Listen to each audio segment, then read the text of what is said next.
신문 기사 하나 볼까요? 제목이 뭐예요? 우울감, 좌절, 분노 잦은 성격, D형 성격, 심근경색 불러온다. 무서운 제목이에요. 심리학과 의학계에서 말하는 성격 중에 D형 성격이 있습니다. 매사에 부정적이고 남들보다 스트레스를 심하게 받는 성격이에요. 이런 사람들이 심장병에 걸릴 위험도가 높다는 거지요. 이런 사람들은 혈관이 깨끗하고 또 비만과 콜레스테롤 수치가 정상이고 또 생활 습관에 문제가 없어도 부정적이고 억눌린 성격 그 하나 때문에 심장병에 걸릴 수도 있다는 거지요. 물론 한두 번 극심한 스트레스를 받아서 우울증에 걸렸다고 해서 심장병 확률이 높아지는 것은 아닙니다. 매사에 부정적인 태도로 오랜 시간 동안 스트레스를 받게 되면 스트레스를 받을 때 나오는 물질이 몸에 차곡차곡 쌓여져서 어느 순간 갑자기 심근경색과 같은 사고가 일어나게 된다는 거예요. 근데 놀라운 사실은 한국인의 27%가 D형 성격이다라는 거지요. 다음 신문 볼까요? 아산병원 정신의학과 교수였던 김병수 교수님이 이런 말을 해요. 약점을 부정적으로만 생각하지 말고 있는 그대로 받아들이는 것부터 시작해 점차 긍정적인 태도로 바꾸어가는 것이 좋다. 만약에 나의 성격이 D형 성격이라면 갑자기 모든 것을 바꾸려고 하지 말고 점차 긍정적인 태도로 하나둘씩 고쳐 나아가야 한다라는 거예요. 요즘은 건강에 대하여 관심이 참 많지요. 먹는 것과 운동하는 것에 대하여 신경을 많이 쓰게 됩니다. 그런데 상대적으로 마음의 건강에 대하여 우리는 그만큼 관심을 갖지는 않지요. 걱정과 염려, 불안과 원망, 불평, 또한 스트레스, 그것으로 인하여 내 마음이 병들어가고 결국에는 마음의 병 때문에 육체의 건강도 나빠지고 죽는다는 사실을 우리는 모르고 있다는 거지요. 우리는 마음의 건강을 챙겨야 됩니다. 마치 몸의 건강을 위하여 열심히 운동하는 것처럼 우리의 마음도 운동이 필요하다라는 거지요. 그러면 마음의 운동이 뭘까요? 그것은 바로 감사 운동입니다. 어떤 분들은 정말로 육체의 건강이 나빠져서 죽기 살기로 필사적으로 운동을 하는 분들이 있어요. 마찬가지로 마음의 건강이 나빠지는 분들은 정말로 살기 위하여 필사적으로 마음 운동을 해야 됩니다. 마음의 운동을 통하여 스트레스로 병든 마음을 긍정적인 상태로 바꾸어 가야 돼요. 근데 그것이 무엇으로 가능합니까? 감사 운동으로 가능한 거예요. 화면 하나 볼까요? 언제가 KBS 생로병사의 비밀에서 행복한 사람들의 비밀, 감사의 힘이란 프로그램을 방송한 적이 있어요. 그 중에 감사함을 느끼면 행복 호르몬이 분비된다라는 내용이 있었습니다. 다음 화면을 볼까요? 캘리포니아 주립대학의 폴 밀스 교수가 심부전 환자들에게 감사 일기를 쓰게 했어요. 무슨 일기를 쓰게 했다고요? 감사 일기. 자, 감사 일기를 쓰게 했는데 어떤 결과가 나왔을까요? 심혈관 질환의 염증 지수가 크게 낮아지게 되었다는 거예요. 무슨 뜻이에요? 감사하게 되면 우리 몸의 면역력이 증가하게 되는 것이고 실제로 우리의 몸이 건강해지게 된다는 거예요. 특별히 우리가 감사하게 되면 뇌에서 행복 호르몬이 분비가 됩니다. 그래서 마음이 안정이 되고 몸이 안정이 되어서 행복감을 느끼게 된다는 거지요. 탈무드에 이런 말이 있잖아요. 가장 현명한 사람은 항상 배우는 사람이요, 가장 강한 사람은 자기를 이기는 사람이요, 가장 행복한 사람은 모든 일에 무엇하는 사람이다? 감사하는 사람이다. 그러므로 감사는 상대방을 좋게 하는 것도 있지만 사실은 누구를 살리는 거예요? 나를 살리는 거예요. 감사는 나를 행복하게 만드는 방법이라는 거지요. 아멘입니까? 여러분의 감사함으로 우리의 마음을 행복함으로 바꾸어 갈 수 있기를 축복합니다. 오늘은 맥주감사 주일이지요. 맥주감사 주일의 뿌리는 구약의 맥주절에 있습니다. 물론 우리는 구약의 절기를 그대로 지키는 것은 아닙니다. 그러나 그 의미와 정신은 우리 안에 살아 있어야 되겠지요. 신명기 16장 9절과 10절에 이런 말씀이 있습니다. 우리 다 같이 읽겠습니다. 시작. 7주를 셀지니 곡식에 났을 때는 첫날부터 7주를 세어 내 하나님 여호와 앞에 칠칠절을 지키되 내 하나님 여호와께서 내게 복을 주신 대로 내 힘을 헤아려 자원하는 예물을 드리고. 여러분 따라해 볼까요? 7주를 셀지니. 맥주절의 또 다른 이름이 뭐예요? 칠칠절이에요. 곡식에 낫을 대는 첫날부터 7주를 세라는 거예요. 그렇게 날짜를 세워서 지키는 절기가 칠칠절이고 맥주절입니다. 즉 맥주절은 날짜를 세워서 감사하는 절기예요. 왜 날짜를 세는 것입니까? 하루하루가 의미가 있어요. 하루하루가 귀하기 때문에 날짜를 세는 거예요.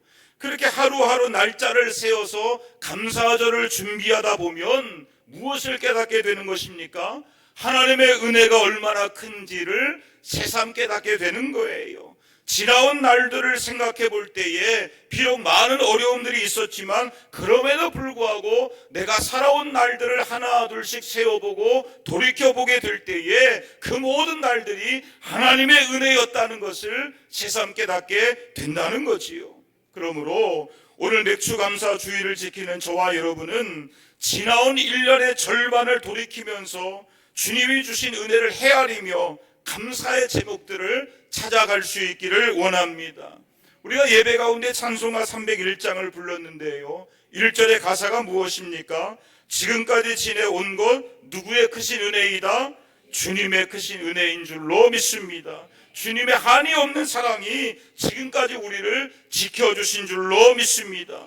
그러므로 오늘 우리가 감사 예배를 드리면서 하나님, 지금까지 살아온 모든 것이 다 하나님의 은혜입니다. 하나님 참 감사합니다. 또는 앞으로 살아갈 모든 날들도 주님의 은혜 가운데 살아가게 될 줄로 믿습니다. 주님 안에서 형통하게 될 줄로 믿습니다. 믿음으로 고백하시고 감사함으로써 하나님께 영광을 돌릴 수 있기를 원합니다.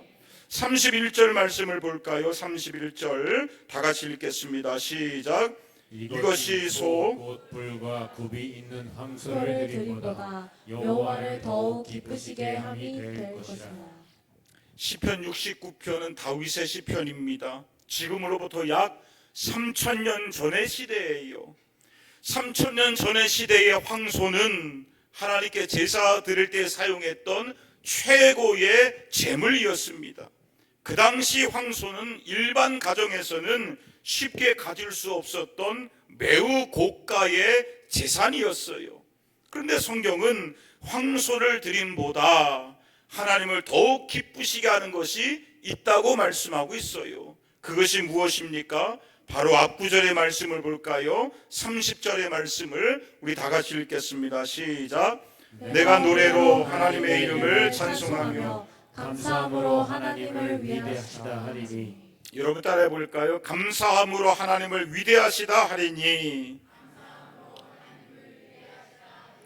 여러분, 그 당시 가장 값비싼 제물이 황소예요. 그런데 황소를 드림보다 하나님을 더욱 기쁘시게 하는 것이 무엇입니까? 감사의 찬송으로서 하나님을 위대하시다 고백하며 하나님을 높이는 거예요. 시편 50편 23절에 감사로 제사를 드리는 자가 하나님을 영화롭게 드린다고 말씀하고 있습니다. 즉 감사는 세상의 그 어떤 것보다도 하나님을 더욱더 기쁘시게 드리는 것이고 하나님을 영화롭게 해 드리는 거예요. 아멘입니까? 특별히 감사의 의미가 뭘까요? 30절의 감사라는 말은 단순히 감사하다, 고맙다 이런 감정이 아니라 표현하는 감사를 의미하는 것입니다. 즉 감사의 감정을 입술의 고백으로 표현하고 선포하는 것, 그것이 바로 하나님께서 기뻐 받으시는 감사가 되는 거예요. 감사라는 말을 한자로 살펴보면 어때요? 느낄 감과 살해할 사자를 사용합니다. 근데 여기서 살해할 사자를 보니까 말씀 언과 쏠사가 합쳐진 말이에요. 즉 고마움의 감정을 마치 화살로 쏘는 것처럼 말로써 상대방에게 전달해 주는 것, 그것이 바로 감사이다라는 거예요. 무슨 뜻이에요? 감사는 표현되어야 한다는 거예요. 고마움의 감정, 감사함의 감정, 그냥 내 마음속에만 두는 것이 아니라 겉으로 표현해 내라는 거예요. 표현하지 않는 감사는 감사가 아니에요. 감사는 표현입니다. 그러면 어떻게 표현하라는 거예요? 하나님께 감사의 찬송으로 표현하시길 바랍니다. 감사의 기도로 표현하시길 바랍니다. 감사의 예물과 감사의 예배로서 표현하시길 바랍니다. 구약의 성도들은 감사의 제목이 있을 때에 화목제의 제사를 드렸어요. 그런데 레위기 7장 15절에 보니까 감사함으로 드리는 화목제물은 어떻게 해야 됩니까? 그날 다 먹어야 되는 거예요. 만약에 양이나 소를 화목제물로, 감사의 제물로 하나님께 드렸다, 그러면 그것을 어떻게 그날 다 먹을 수 있습니까? 혼자서는 불가능한 거예요. 여러분, 하루에 한 사람이 소 한 마리 먹을 수 있어요? 먹을 수 없잖아요. 그래서 가족들 초청하라는 거예요. 이웃들 초청하라는 거예요. 친구들 초청하라는 거예요. 그렇게 감사로 드리는 화목제물을 가족들과 이웃들과 함께 나누어 먹을 때에 비로소 그 감사의 예배를 하나님께서 받아주셨다는 거예요. 만약에 그렇지 않고 감사의 제물의 고기가 남게 되면 어떻게 되는 것입니까? 18절에 그 감사의 제사는 하나님께서 기쁘시게 받지 않으신다는 거예요. 무슨 뜻입니까? 하나님을 향한 감사가 이웃을 향한 사랑과 나눔으로 표현되어야 한다는 거예요. 그러므로 오늘 우리의 감사 예배도 하나님을 향한 구체적인 감사의 표현이 나타날 수 있기를 원합니다. 하나님 감사합니다. 말로서 하나님 앞에 고백하시고 찬송으로서 하나님을 높이시며 또한 마음을 담은 예물로서 하나님 앞에 감사를 표현할 수 있기를 원합니다. 또한 우리의 가족과 교우들과 이웃들과 감사의 마음을 나눌 수 있는 사랑의 실천이 있기를 원합니다. 그러한 감사가 황소를 드림보다 하나님을 더욱더 기쁘시게 드리는 줄로 믿습니다. 그 은혜가 있기를 축원합니다. 그 앞에 구절 29절의 말씀을 볼까요? 우리 다 같이 읽겠습니다. 시작. 오직 나는 가난하고 슬퍼오니 하나님이여 주의 구원으로 나를 높이소서. 여러분, 다윗이요, 지금 하나님 앞에 감사하고 찬송하고 있잖아요. 근데 지금 다윗은 어떤 상황일까요? 29절에 보니까 마냥 기쁘고 행복한 상황은 아니라는 거예요. 오히려 다윗은 가난한 상태이고 슬픈 상황이다라는 겁니다. 시편 69편이 어떤 상황 속에서 만들어졌는지 우리는 정확히는 알지 못해요. 그런데 내용상 많은 학자들은 다윗이 셋째 아들 압살롬에게 반역을 당했을 때, 또는 넷째 아들 아도니아가 반역해서 스스로 왕의 자리에 올랐을 때라고 학자들은 말합니다. 만약에 아도니아의 사건이라면 아도니아가 솔로몬을 왕으로 세우려고 하는 아버지의 뜻을 거스르고 스스로 왕의 자리에 올라가게 된 거예요. 그때 다윗의 평생 신복이었던 군대장관 요압과 제사장 아비아달이 다윗을 배반하고 아도니아의 편에 서게 됩니다. 늙고 힘이 없어진 다윗은 마치 이빨 빠진 사자처럼 권력의 레임덕에 빠져 있는 상황이에요. 그 상황을 틈타고 아도니아가 왕위를 찬탈한 것입니다. 그때 다윗의 마음은 어땠을까요? 참으로 비참했을 거예요. 아들과 충신에게 동시에 배반을 당했으니 그 마음에 극도의 허탈감과 분노의 감정을 느꼈을 것입니다. 그러나 노년의 다윗에게는 그들을 당장 처단할 수 있는 힘이 없었다는 거예요. 그래서 다윗은 탄식할 수밖에 없습니다. 1절에 하나님이여 나를 구원하소서, 물들이 내 영혼까지 흘러 들어왔나이다. 여기서 물들이 내 영혼에까지 흘러 들어왔나이다 라는 표현은 물이 목에까지 차올랐다는 거예요. 숨을 쉴 수가 없다는 그러한 비유적인 표현입니다. 즉 대적들의 음모로 생명의 위협을 느끼고 있다, 그것을 지금 탄식하고 있는 거예요. 2절에 보니까 더 심각한 상황이에요. 깊은 수렁에 빠졌고 깊은 물에 들어갔으며 큰 물이 넘쳐나고 있는 상황이에요. 우리는 이러한 표현을 통해서 다윗이 긴박한 상황 속에 놓여 있구나, 이것을 짐작해 볼 수 있지요. 지금 다윗은 깊은 수렁에 빠졌어요. 더 나아가 깊은 물속에 빠져 있는 상황이에요. 이제는 큰 물이 넘쳐나 가지고 다윗을 휩쓸어 가고 있는 상황입니다. 여러분, 홍수에 휩쓸면 어떻게 돼요? 도저히 빠져나올 수가 없게 되는 거지요. 지금 다윗의 상황이 그렇다는 거예요. 스스로의 힘으로 도저히 이 상황을 해결할 수 없는 위기의 순간 속에 놓여 있다는 거예요. 그러나 다윗이 포기하지 않습니다. 그는 하나님을 바라보며 간절히 기도하기 시작해요. 3절의 말씀을 볼까요? 다윗이 얼마나 간절히 기도했던지 피곤해가지고 목이 마를 지경이 됩니다. 또 얼마나 하나님을 바라보며 눈물로 기도했던지 그 눈이 침침하게 될 정도가 되었다는 거지요. 그런데 이러한 상황 속에서 다윗이 무엇을 하고 있는 거예요? 오늘 본문 30절의 말씀을 다시 볼까요? 다윗이 무엇을 하고 있습니까? 하나님의 이름을 찬송하며 감사함으로 하나님의 위대하심을 높이고 있다는 거예요. 그런데 아직 다윗의 기도가 응답받기 이전입니다. 아직 문제가 해결되지 않는 상황이에요. 여전히 원수들의 핍박 가운데 고통을 당하고 있는 상황이에요. 그러나 그럼에도 불구하고 다윗이 무엇을 하고 있습니까? 하나님의 이름을 찬송하고 감사함으로 하나님을 높이고 있다는 거예요. 왜냐? 하나님의 이름을 찬송하고 감사하는 것이 황소를 드림보다 하나님을 더 기쁘시게 한다는 것을 믿었기 때문에 그래요. 왜냐? 하나님께서 다윗의 감사를 들으시고 그 감사의 믿음대로 역사해 주실 것을 믿었기 때문에 그래요. 아멘입니까? 여러분, 민수기 14장 28절에 이런 말씀이 있잖아요. 우리 다 같이 읽겠습니다. 시작. 그들에게 이르시기를 여호와의 말씀에 내 삶을 두고 맹세하노라. 너희 말이 내 귀에 들린 대로 내가 너희에게 행하리니. 여러분 따라해 볼까요? 너희 말이 내 귀에 들린 대로 내가 너희에게 행하리니. 하나님께서 무엇을 맹세하십니까?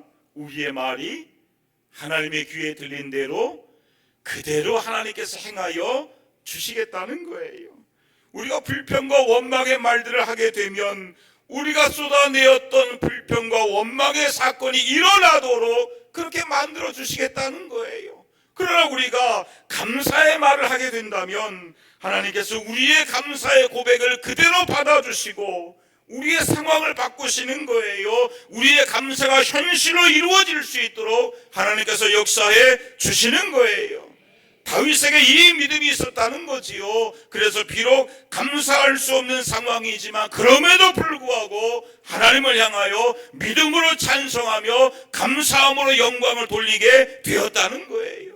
결국 어떻게 되었을까요? 정말로 다윗이 그대로 주저앉고 망하게 되었습니까? 결국 그렇지 않다는 거지요. 다윗이 자신의 힘으로 도저히 해결할 수 없는 그러한 상황이었지만 그러나 그가 오직 하나님을 바라보며 믿음으로 선포했던 그 감사가 그의 상황을 선하게 바꾸어 주었고 그를 위기의 상황 속에서 구원해 주신 줄로 믿습니다. 시편 50편 23절에 이런 말씀이 있지요. 다 같이 읽겠습니다. 시작. 감사로 제사를 드리는 자가 나를 영화롭게 하나니 그의 행위를 옳게 하는 자에게 내가 하나님의 구원을 보이리라. 여러분, 우리가 하나님 앞에 감사로 예배 드릴 때에 하나님께서 영광을 받아주시는 거예요.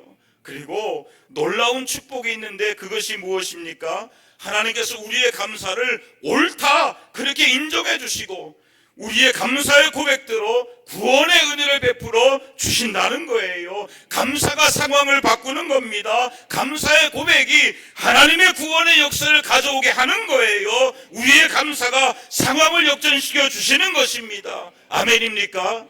많은 사람들이 문제가 해결되고 상황이 좋아지면 그 조건 때문에 하나님께 감사를 드려요. 물론 그 감사도 하나님께서 귀하게 받아주십니다. 그런데 이루어 주신 것으로 인한 감사보다는 하나님께서 더 기뻐하시는 것이 있는데, 그것이 무엇입니까? 아직 이루어지지 않았지만 하나님께서 앞으로 이루어 주실 것을 바라보며 믿음으로 드리는 감사가 하나님께서 더 기뻐 받아 주시는 줄로 믿습니다. 감사는 믿음의 척도이자 믿음의 표현이며 믿음의 열매예요. 감사는 믿음의 온도계입니다. 감사는 믿음의 결론이 되는 거예요. 우리는 믿는 만큼 감사하게 되는 것이고, 감사하는 만큼 믿음의 사람이 되는 것입니다. 그러므로 믿음의 수준은 그가 얼마나 하나님 앞에 감사하며 살아가고 있는가, 참으로 모든 상황 속에서 참으로 범사에 그가 하나님 앞에 감사할 수 있는가, 이것을 통해서 확인할 수가 있는 거지요. 사랑의 원자탄이라고 알려진 손양원 목사님의 이야기를 읽어보았습니다. 1948년 여순 반란 사건 때 두 아들을 잃게 되지요. 하루아침에 두 아들을 잃었으니 얼마나 그 마음이 억울하고 슬프며, 또 아들을 죽인 원수가 얼마나 미웠을까요? 근데 손양원 목사님이 어떻게 했다 그래요? 두 아들을 죽인 원수를 용서해 줍니다. 그리고 양자로 삼게 돼요. 아들들의 장례식 때 9가지 감사로 답사를 했습니다. 첫째로, 나 같은 죄인의 혈통에서 순교의 자식들이 나오게 하셨으니 하나님 감사합니다. 허다한 많은 성도들 중에 어찌 이런 보배들을 주께서 하필 내게 맡겨주셨는지 그 점 또한 주님께 감사합니다. 삼남 삼녀 중에서도 가장 아름다운 두 아들 장자와 차자를 바치게 된 나의 축복을 하나님께 감사합니다. 한 아들의 순교도 귀하거늘 하물며 두 아들이 함께 순교했으니 더욱 감사합니다. 예수 믿다가 누워 죽는 것도 큰 복이라 하거늘 하물며 전도하다 총살 순교했으니 더욱 감사합니다. 미국 유학 가려고 준비하던 내 아들 미국보다 더 좋은 천국에 갔으니 내 마음이 안심되어 하나님께 감사합니다. 나의 사랑하는 두 아들을 총살한 원수를 회개시켜 내 아들 삼고자 하는 사랑의 마음을 주신 하나님께 감사합니다. 내 두 아들의 순교로 말미암아 무수한 천국의 아들들이 생길 것이 믿어지니 우리 하나님께 감사합니다. 이 같은 역경 중에도 하나님의 사랑을 깨닫게 하시고 이상 8가지 진리와 하나님의 사랑을 찾는 기쁜 마음, 여유 있는 믿음 주신 우리 예수 그리스도께 감사합니다. 아멘입니까? 장례가 끝나고 손양원 목사님은 영광일세 영광일세 내가 누릴 영광일세 찬송을 부르며 그 장례 행렬 맨 앞에 이끄셨다 그래요. 지금도 여수 애양원에 가면 손양원 목사님의 유품이 전시되어 있는데 두 아들이 순교당한 직후 하나님 앞에 드렸던 감사헌금 봉투가 남아 있습니다. 그 봉투에 이렇게 적혀 있어요. 순교의 두 아들이나 주신 감사의 봉헌금 1금 1만 원, 순교 이자의 부 손양원 근정. 손양원 목사님은 두 아들의 순교를 감사하며 1만 원의 헌금을 드렸어요. 그 당시 목사님의 한 달 생활비가 얼마냐? 80원이었어요. 80원이었는데 1만 원의 헌금을 드렸다. 참으로 그 마음을 우리가 짐작해 볼 수 있겠지요. 목사님의 감사는 진정한 감사였고, 또한 우리에게 진정한 감사가 무엇인지 가르쳐주는 감사이지요. 참으로 우리에게도 상황을 뛰어넘는 감사가 있기를 원합니다. 오직 하나님 바라보며 믿음으로 감사할 수 있기를 원합니다. 사나 죽으나 오직 예수님 바라보며 감사할 수 있기를 원합니다. 오늘 성령님께서 이러한 감사의 믿음을 저와 여러분에게 더하여 주시기를 축원합니다. 시편 37편 4절에 이런 말씀이 있어요. 다 같이 읽겠습니다. 시작. 또 여호와를 기뻐하라. 그가 내 마음의 소원을 내게 이루어 주시리로다. 여러분, 우리가 하나님을 기뻐하고 또한 하나님을 기쁘시게 해드리는 진정한 감사가 우리 가운데 있다면 어떤 축복이 있다는 거예요? 하나님께서도 우리를 기뻐해 주시는 거예요. 그리고 우리의 마음의 소원을 이루어 주시며 더 좋은 것들로 응답해 주신다는 거예요. 우리가 아무리 절망의 상황을 만났다 할지라도 믿음을 포기하지 않고 그 상황을 이기는 감사와 찬송으로 하나님께 나아간다면 하나님께서는 우리의 감사를 기뻐 받아 주시는 것이고 우리의 감사대로 우리의 믿음대로 반드시 역사해 주심을 믿으시길 바랍니다. 여러분, 다니엘의 모습을 보세요. 다니엘 6장 10절에 다니엘이 왕 외에 어떤 신이나 사람에게 무엇을 구하면 사자굴에 던져진다는 사실을 알고 있어요. 그런데 다니엘이 어떻게 합니까? 집에 가서 전에 하던 대로 하나님 앞에 감사의 기도를 올리게 돼요.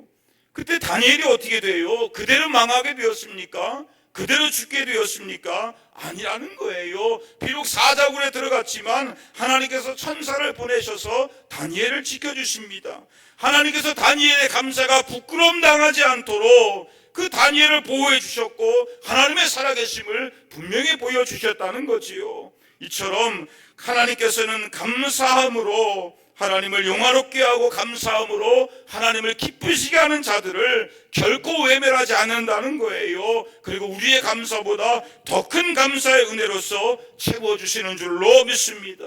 영국의 매튜 목사님이 이런 말을 했어요. 감사는 더하기와 같아서 모든 것에 감사하면 거기에 하나님의 축복이 더해진다. 어떤 일이든지 어디서든지 하나님께 감사하면 축복이 더해진다. 그러나 반대로 원망과 불평은 빼기와 같아서 있는 것까지 빼앗기고 사라지게 된다. 아멘입니까? 여러분, 감사에는 더하기의 축복이 있는 줄로 믿습니다. 오늘 저와 여러분에게 하나님을 기쁘시게 하는 감사가 있기를 원합니다. 그래서 하나님께서 더하여 주시는 그 은혜가 있기를 축원합니다. 말씀을 정리합니다. 사랑하는 성도 여러분, 혹시나 다윗처럼 인생의 어두운 밤을 만나셨습니까? 혹시나 다윗처럼 삶의 풍랑 앞에 허우적거리고 있지는 않습니까? 혹시나 다윗처럼 고난의 물살이 영혼에까지 흘러들어와 숨을 쉴 수 없는 그 상황을 만나셨습니까? 그렇다면 오히려 우리는 하나님을 더욱 기쁘시게 할 수 있는 기회를 얻고 있는 것입니다. 그러므로 감사의 기회를 포기하지 않기를 원합니다. 오히려 다윗처럼 하나님의 이름을 부르시고 하나님의 이름을 높이며 하나님 나를 구원하여 주옵소서 간절히 기도할 수 있기를 원합니다. 특별히 앞으로 하나님께서 행하여 주실 것에 대하여 믿음으로 먼저 감사할 수 있기를 원합니다. 하나님께서 기대하시는 최고의 찬양은 인생의 어둠 속에서 부르는 찬양이에요. 하나님께서 더욱더 기뻐하시는 감사는 고난 속에서도 믿음으로 선포하는 감사입니다. 하나님께서는 우리의 감사와 찬송이 하나님의 위대하심을 드러내기를 원하고 계신다는 거예요. 아멘입니까? 그 믿음의 감사가 저와 여러분 가운데 있기를 원합니다. 그래서 우리의 감사가 하나님을 더욱더 기쁘시게 함으로 하나님께서 우리에게 더 많은 감사의 제목들로 채워주시고 축복해 주시기를 예수님의 이름으로 축원합니다. 아멘.